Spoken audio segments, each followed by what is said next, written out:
Good morning, everyone, and welcome to the Constitution Committee this morning. First item on the agenda is the minutes of the meeting held on the 25th of November. So I'll move that they are correct. Have a second.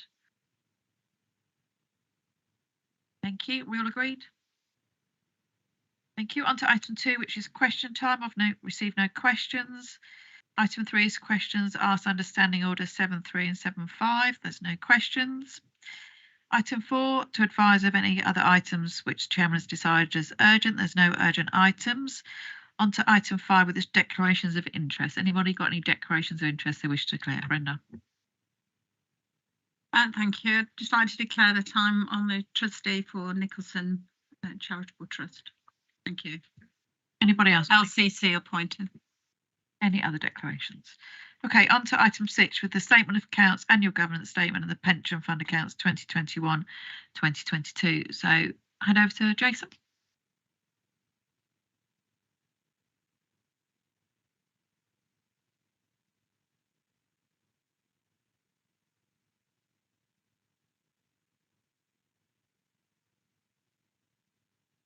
Do I have to declare an interest as a pensioner on the fund? Well, can I then, please?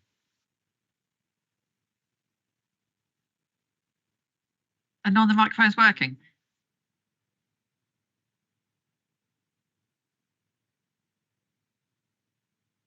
Jason. I've got the travel pack, but I'm also part of the pension fund. These working, John. Okay, we're just having an issue with the microphones. We're just moving around.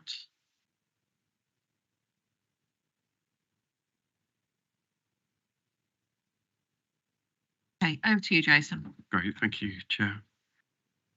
So the purpose of this report is to present the 2021-22 financial statements to the committee for approval, to inform the committee of the main areas of the financial statements, and to report the key findings of the external audit of the accounts. It is a long report and there's quite a lot of appendices are quite long as well, so I'll try to summarise. So the audit of the accounts for 21-22 was due to be completed at the end of November 22, but there was a national issue with the accounting approach for infrastructure highways assets, which resulted in statutory guidance being issued on Christmas Day, 25th of December, and the associated work needed to reflect those updates in the accounts meant there was a delay until now.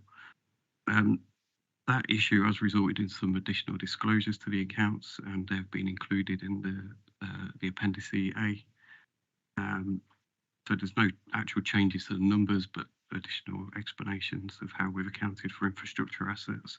The auditor has reviewed that and is happy with the approach. Probably also worth saying that supports that slight delay. There has been a significant increase in auditor testing this year.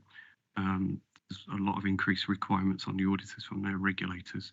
You'll see that coming through in increased fees of the external audit as well. So the audit's almost complete. Unfortunately, there is just one item outstanding relating to asset valuations. We've sent details back to the auditor this morning, and we hope, or the auditor previously indicated it shouldn't be a material issue.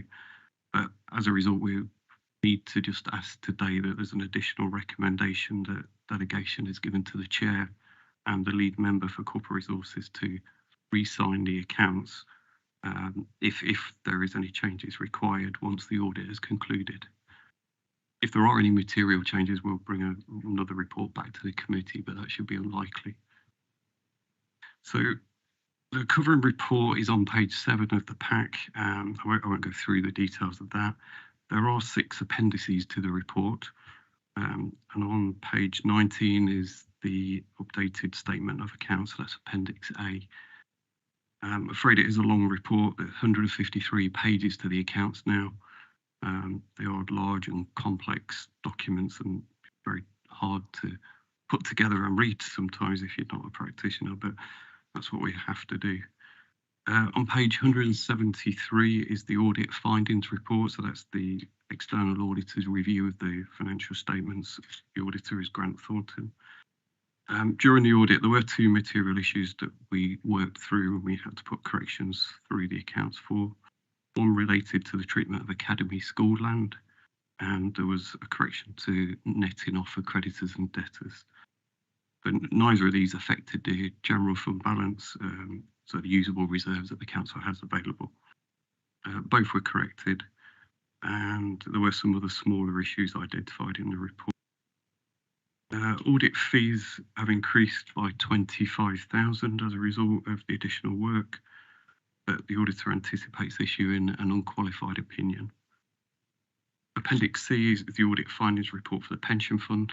So sorry, just to remind you, the statements have got three parts to them. They're the county council's accounts, the pension fund accounts, and the annual governance statement.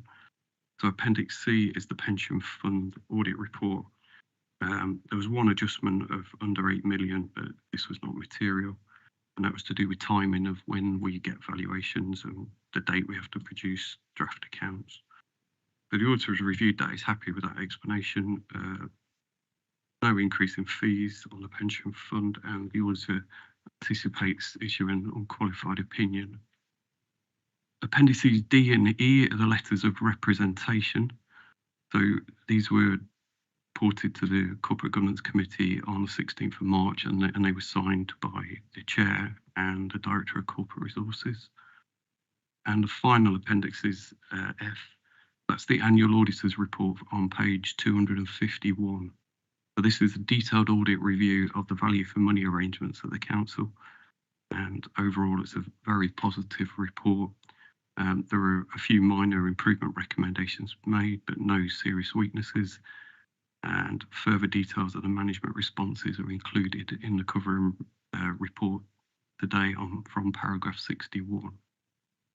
So just to conclude, the external auditor attended the council's corporate governance committee on the 16th of March, last Thursday, took the committee through his findings, and overall he was positive in his assessment of the council, and reported that, subject to this last item being completed, that he would be issuing an unqualified opinion on the council's accounts.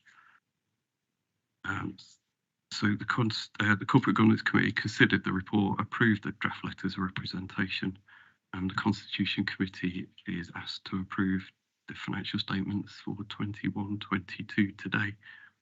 That's all I wanted to say. Thank you, Chair. Thank you for that. I'll go to Lee first, and just ask that you move the recommendations as well on there, and anything else you want to say. Yeah, happy to move the recommendations, Chair. Anything else you want to say? Anything else to add? No, I've seen the report many times, and it's obviously if it has to come back for an amendment and re-signing, happy to do that. But no, thank you. Okay. Brenda. For transparency, I do draw a pension from the LCC pension fund. Okay. I think my husband does as well, to be honest, so maybe I should declare that. Seconder for the voting? Happy to second that. Thank you.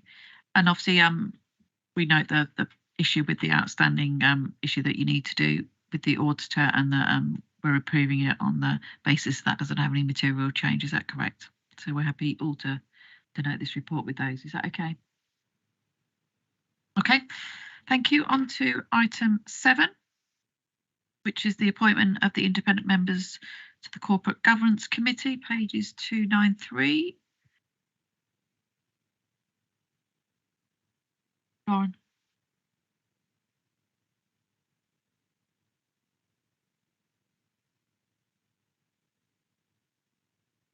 I don't think those microphones are working along there, so you might want to this side.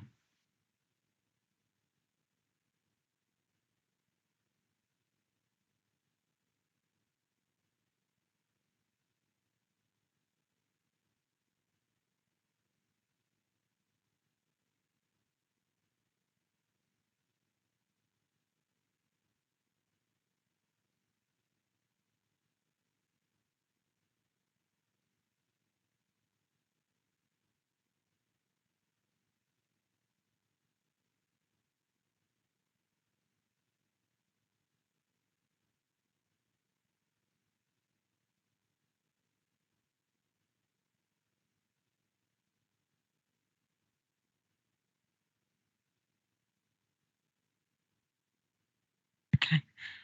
Page 293 of the pack.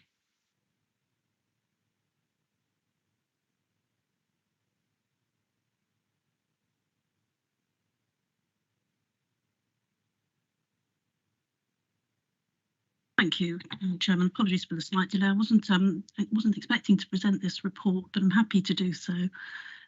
You'll recall that the recommendations from the, I think it was the independent audit, SIPFA, recommended that local authorities include co-opted independent members on their audit committee, and this report is to take that to the next stage. So it's setting out the process for advertising for independent members, which I think is intended to take place now. We've drafted a sort of job description. It's proposed, I think, then that there's an interview process comprising members from this committee, and ultimately the appointment will be made by the council. So that's really just bringing members up to date in the process in relation to that. So I think we will just simply ask to note that that's the process that's underway, and that's been something that's considered by the Corporate Governance Committee last week, and colleagues in independent in the audit section, so Neil Jones and I and colleagues in Democratic Services, as I said, worked up a job description, and we'll take it through to the next stage and bring it back to this committee. And I'll just note on there that their closing date for applications is the 6th of April, so not long to go. Any questions or comments on this paper? Are you happy to note it? Richard? A nitpicky point, sorry. We're actually asked, I think, to approve rather than note of the recommendation. Okay. Thank you. I'll move it. Seconder? Seconded. Are we happy to approve? Thank you.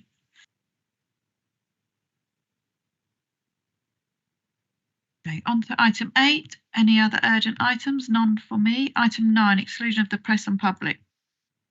So the public are like to be excluded from the following item of business in accordance with section 100A of the Local Government Act 1972.